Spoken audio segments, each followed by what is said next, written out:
Por causa da crise econômica que o país está vivendo, o número de novos processos trabalhistas abertos a cada dia está bem acima da média. E a Globo News teve acesso com exclusividade a dados do Tribunal Regional do Trabalho da Primeira Região, no Rio de Janeiro. E é sobre isso que a gente vai falar com a nossa repórter, Bárbara Carvalho. Bom dia, Bárbara. Os dados mostram aí esse aumento expressivo no número de casos nesse ano em relação ao ano passado. A que se deve isso?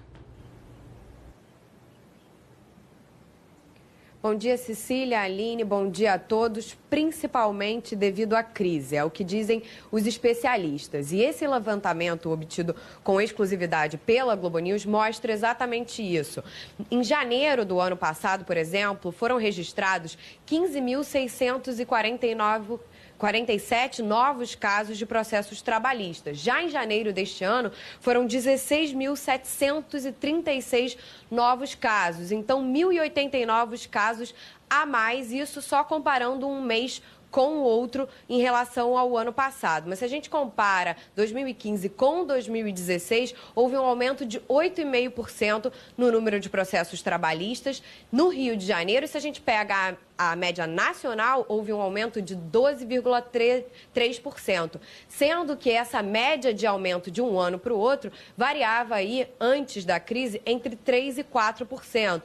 Então, é claro que isso é um reflexo, porque as empresas, elas não só estão demitindo mais, como muitas vezes elas não têm dinheiro para pagar a rescisão, o 13º, as férias, e o trabalhador vê como única alternativa aí a entrada na justiça para conseguir esse dinheiro. Foi o caso da Cleonice, com quem eu conversei agora há pouco na porta do TRT da Primeira Região aqui no Rio de Janeiro. Ela trabalhou por 2 anos e meio numa empresa e foi mandada embora sem parte do 13º e também sem a rescisão. Vamos ouvir o que ela disse.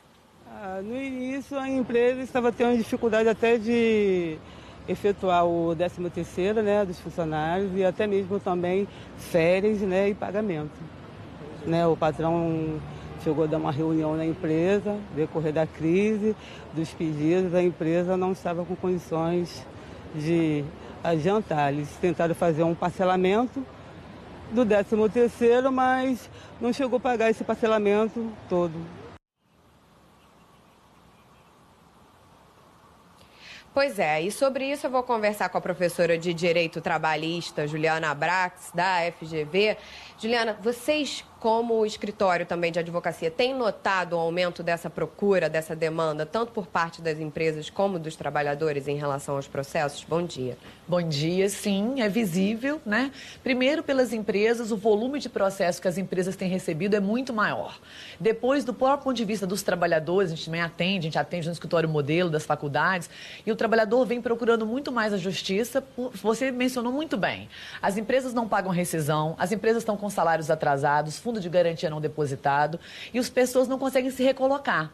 E é interessante que até um público que não entrava na justiça, né, nos últimos 5 anos, agora vem entrando, que são gestores, gerentes, diretores de empresas, muitos deles que trabalharam como pessoa jurídica, com certa autonomia, escolhendo como queriam trabalhar, mas não se recolocam, não encontram outra ocupação profissional e vem, como você disse muito bem, na justiça, a alternativa final para buscar algum recurso. Então, de fato, o aumento é visível para todos nós. Agora, a questão se agrava quando, por exemplo, a empresa não paga a rescisão e não dá baixa na carteira do trabalhador. Ele não pode sequer retirar o FGTS. Nesses casos, para ambas as partes, o que você sugere, o que você dá como dica para que esse processo não se arraste na justiça, o trabalhador fique sem receber, a empresa também fique com bens bloqueados? Quais são as dicas?